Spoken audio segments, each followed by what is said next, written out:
We serve at Saving Grace Ministries men and women that come from incarceration, and I also serve on a board of law enforcement that is called Op Overwatch, which is a ministry that reaches into the lives of those officers that are struggling and also to provide hope for them in a ministry calling that say that they're valued and that they're important, especially those that are injured in the line of duty or those officers that are really struggling with depression and despair.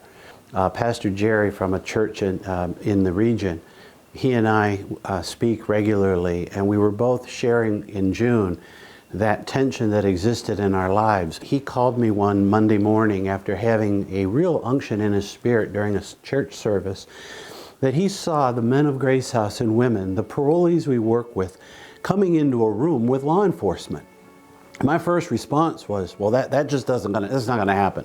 It's never been done before, to my knowledge, and Saving Grace, and I've been working in this environment for 22 years, and that's just not something I've ever experienced before.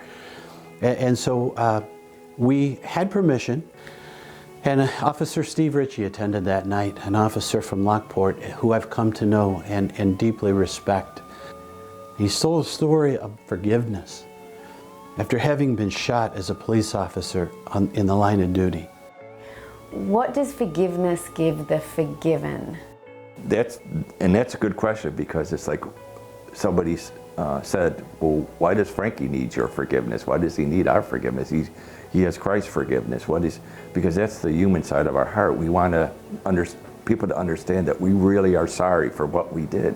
And we need to hear people say, it's okay, I forgive you. Because you could say I'm sorry all you want, and whether you have kids or you have somebody in your life that does something wrong to you or whatever, and they say you're sorry, but if you never, they say to you they're sorry, but if you never say, okay, it's okay, I forgive you, they think you didn't forgive them, and it bothers them, and it would bother me. It bothers me if something like that happens, and it's all part of human nature. We desire for that forgiveness so we can move on, and we can, know that, okay, we've been forgiven, and I feel at peace with that incident, or whatever may have happened. Okay, we can move on from that, and I don't have to think about that all the time. And that's what he was looking for, because a lot of my friends are like, oh, he doesn't need your forgiveness. He doesn't need my forgiveness. I wouldn't sit there and say, I forgive you. So you would after a while being there. And it, for me as a Christian, and that's what for me what this is all about is a Christian. I mean, I felt like the Holy Spirit was flowing through that room, touching everybody, because it was, that first meeting was just absolutely amazing, how people opened up and people talked and stuff. And I'm like, there's a greater thing going on here than just people at a Bible study talking to each other. There was just a feeling, a euphoric feeling there that I think everybody felt there. And the same thing with the meeting last night. If what I witnessed in that room the last few months, if that can take place in our communities, and I now know it can, because if these two once polarizing parties can come together and forgive one another, there's no excuse for others in our community not to look at the greater good.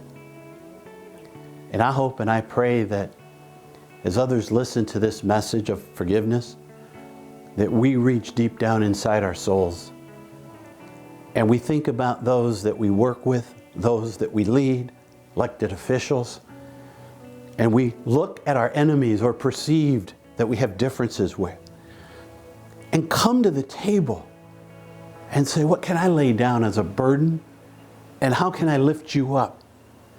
And not hold on to things of the past, but move beyond for the greater good of community. And I think if we all did that, we're going to be a better people. We're going to be a better nation. And I think a lot of people will see their life changed.